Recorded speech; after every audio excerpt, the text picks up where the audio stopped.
Hello అండి, ఈ వీడియోలో డిప్లొమా థర్డ్ సెమిస్టర్ ఈసీ వాళ్ళకి నెట్వర్క్ అనాలిసిస్ సబ్జెక్ట్ నుండి find the voltage across the 100 ohm resistor for the network shown below. Okay, nodal analysis మీద problem చూద్దాం. ఇక్కడ మనకి మొత్తం రిఫరెన్స్ నోట్తో కలిపి 4 నోట్స్ ఉన్నాయండి. ఏంటి ఆ నోట్స్? విఏ, విబి, విసి, అలానే ఇక్కడ డిఫరెన్స్ నోడ్, మొత్తం 4 నోట్స్ ఉన్నాయి. మనల్ని అడిగిన ప్రాబ్లం ఏంటి? Find the voltage across the 100 ohm resistor. ఈ 100 ఓం రెసిస్టర్కి అక్రాస్ ఉన్న వోల్టేజ్ని ఫైండ్ అవుట్ చేయాలి. ఈ 100 ఓంకి ఉన్న వోల్టేజ్ ఏంటి? మనకి విసి. అంటే మనం ఏం ఫైండ్ అవుట్ చేయాలి? విసి అనేది ఫైండ్ అవుట్ చేయాలి. మనం ఏది ఫైండ్ అవుట్ చేయాలన్నా కంపల్సరీ ఏం చేయాలి? మనకి ఎన్ని నోడ్స్ అయితే ఉన్నాయో అన్ని నోడల్ ఈక్వేషన్స్ రాయాల్సిందే. ఆ నోడల్ ఈక్వేషన్స్ రాసిన తర్వాత మనం అసలు ఏది ఫైండ్ అవుట్ చేయాలో అది ఫైండ్ అవుట్ చేస్తాము. 3 నోడ్స్ అంటున్నాం కదా, బట్ ఫస్ట్ నోడ్ అనేది విఏ. బట్ ఈ విఏ అనేది అంటే నోడ్ ఏ అనేది డైరెక్ట్గా దేనికి కనెక్ట్ అయ్యి ఉంది? వోల్టేజ్ సోర్స్ కనెక్ట్ అయ్యి ఉంది. అంటే మళ్ళీ మనం దీన్ని సపరేట్గా ఫైండ్ అవుట్ చేయాల్సిన అవసరం లేదు, డైరెక్ట్గా కనెక్ట్ అయ్యింది. ఇప్పుడు మనం నంబర్ ఆఫ్ ఎగ్జాంపుల్స్ పోస్ట్ చేశాను. ఓకే, అక్కడ ఏం తీసుకున్నాం? నంబర్ ఆఫ్ ఎగ్జాంపుల్స్ మనం పోస్ట్ చేసాము. అక్కడ మనం ఎలా తీసుకుంటామని చెప్పాం? ఫర్ ఎగ్జాంపుల్ ఇదే ఉందనుకోండి, ఈ డైరెక్షన్ వెళ్తుంటే ఎలా మామూలుగా ఏం చెప్తాం? V A minus V B by 20 ohms. But ఇక్కడ కంపల్సరీ ఏముంటుంది? ఈ 2 వోల్టేజెస్ మధ్యలో ఒక రెసిస్టర్ కానీ ఇంకేదన్నా ఉంటుంది, కెపాసిటర్ అలా. బట్ ఇక్కడికి వచ్చేప్పటికి మనకి డైరెక్ట్గా ఈ వోల్టేజ్ అంటే నోడ్ ఏ అనేది డైరెక్ట్గా ఈ వోల్టేజ్ సోర్స్ కనెక్ట్ అయింది కాబట్టి మళ్ళీ మనం సపరేట్గా విఏ అనేది ఫైండ్ అవుట్ చేయవసరం లేదు. విఏ ఈక్వల్ ఏమవుతుందండి? 60 వోల్ట్స్ అవుతుంది. నెక్స్ట్ మనం విబి, విసికి మాత్రం నోడల్ ఈక్వేషన్స్ రాయాలి. అంటే అప్లయింగ్ కేసీఎల్ ఎట్ నోడ్ 2 అంటే నోడ్ బి, అలానే applying KCL at node C. ఇక్కడ చూసుకుంటే మనకి కంపల్సరీ ఏమని చెప్తున్నాను? Assuming all currents are leaving from node అంటే అవుట్ గోయింగ్ కరెంట్స్ తీసుకుంటాము. దానివల్ల I1, I2, I3, I4 ఇలా తీసుకోవచ్చు. లేదు అంటే ఇక్కడ ఇచ్చిన కరెంట్ డైరెక్షన్ అనేది ఆల్రెడీ ఈ డైరెక్షన్లో ఉంది. అంటే ఇది ఇలా ఉంది అంటే ఏంటి? నోడ్ దగ్గరకు వస్తున్న డైరెక్షన్ కరెంట్. ఓకే, అంటే ఇదేంటి? ఇన్కమింగ్ కరెంట్ అవుతుంది. ఈ రిమైనింగ్ 3 కరెంట్స్ ఏమవుతాయి? అవుట్ గోయింగ్ కరెంట్స్ అవుతాయి. మనకి కేసీఎల్ అంటే ఏంటి? Some of incoming currents equal to some of out going currents. అంటే ఈ 3ని సమ్ చేయాలి, ఎందుకంటే ఆ 3 కూడా అవుట్ గోయింగ్ కరెంట్సే కాబట్టి. ఇక్కడున్న దాన్నేమో మనం ఇది ఇన్కమింగ్ కరెంట్ కాబట్టి ఈక్వల్కి రైట్ సైడ్ నోట్ చేసుకోవాలి, లేదంటే ఇలా తీసుకున్నా పర్లేదు. ఓకే, అలానే ఇక్కడ applying KCL at node C. Sum of అంటే ఇక్కడ తీసుకున్న అన్నీ కూడా అవుట్ గోయింగ్ కరెంట్స్ ఏనండి, అంటే అన్నిటినీ సమ్ చేయడమే. ఇలా ఉంది డైరెక్షన్ అంటే ఏమని చెప్పాను? V B minus V A by 20 ohms తీసుకోవాలి. ఇలా ఉంది అంటే V B by 20 Ohm's.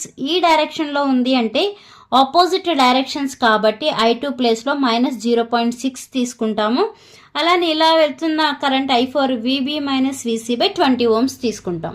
Okay, next ఇలా ఎక్కడ మనం కేసీఎల్ అప్లై చేస్తే I5 అంటే V C minus V B by 20, I6 అంటే విసి బై 100, I7 అంటే V C minus 12 by 50 Ohm's.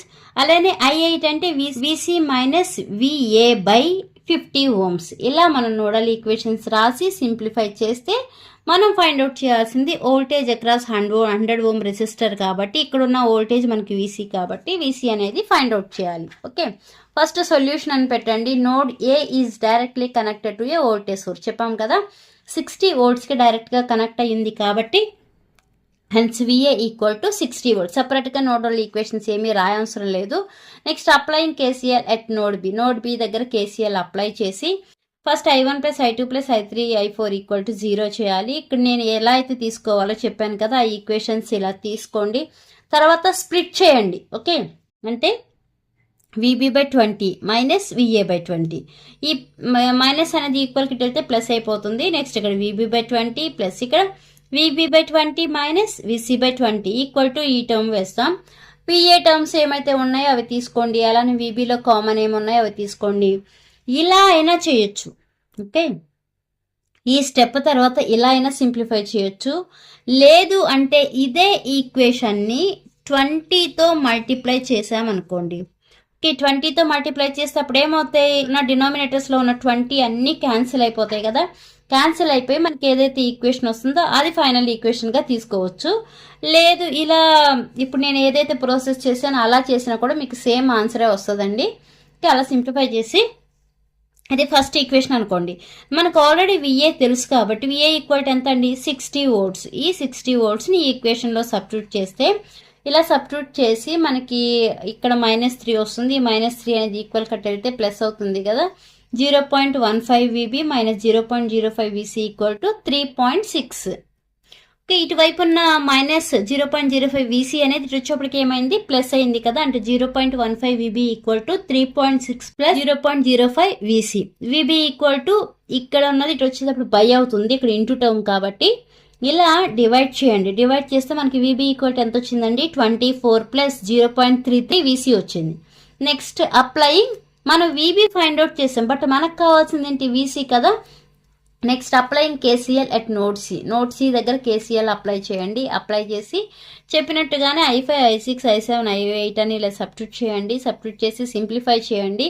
Simplify చేస్తే మనకు ఎలా వస్తుంది equation -0.02 VA minus 0.05 VB plus 0.1 VC equal to 0.24 వచ్చింది. VA ఈక్వల్ టు 60 వోల్ట్స్ మనకు తెలుసు కదా. ముందు ఆ 60 వోల్ట్స్ని VA ప్లేస్లో సబ్స్టిట్యూట్ చేయండి.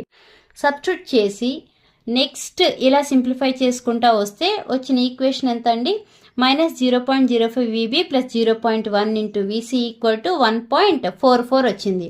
ఇప్పుడు ఏం చేస్తారంటే ఆల్రెడీ మనం VB ఫైండ్ అవుట్ చేసాం కదా, ఆ VBని తెచ్చి ఈ ప్లేస్లో సబ్స్టిట్యూట్ చేయండి. ఇందాక మనకి VB ఈక్వల్ ఎంత వచ్చిందండి 24 ప్లస్ 0.33 VC వచ్చింది కదా. ఇప్పుడు ఆ వాల్యూని తీసుకొచ్చి ఇక్కడ థర్డ్ ఈక్వేషన్లో ఉన్న VBలో సబ్స్టిట్యూట్ చేయండి. అంటే -0.05 ఇంటూ VB అంటే 24 plus 0.33 VC plus 0.1 VCC equal to 1.44.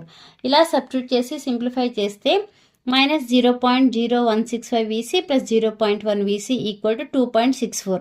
ఇక 2.64 ఎలా వస్తుందంటే ఇక్కడున్న -1.2 అనేది ఈక్వల్కి వెళ్తే ప్లస్ అవుతుంది. అంటే 1.44 ప్లస్ అంటే ఇలా అవుతుంది 1.44 ప్లస్ 1.2 అయితే ఎంత అవుతుంది 2.64 అవుతుంది. అదే ఇక్కడ వాల్యూ. మనకి లెఫ్ట్ సైడ్ వేసిన రెండు వాల్యూస్ కూడా VCనే కాబట్టి అవి ఇలా చేసామండి. ఈక్వల్ టు ఎంత వచ్చింది 2.64.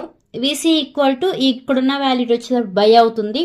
డివిజన్ చేస్తే వచ్చిన వాల్యూ 31.6 వోల్ట్స్. ఓకే, మనం ఫైండ్ అవుట్ చేయాల్సింది ఏంటి voltage across the 100 ohm resistor కదా. ఆ 100 ఓం రెసిస్టర్ వోల్టేజ్ ఏంటి అంటే VC ఈక్వల్ ఎంత వచ్చింది 31.6 వోల్ట్స్. ఓకే, అర్థమైందా? ఇది ఆన్సర్. అర్థమైతే లైక్ చేయండి, షేర్ చేయండి, అలానే సబ్స్క్రైబ్ చేయండి. Thanks for watching.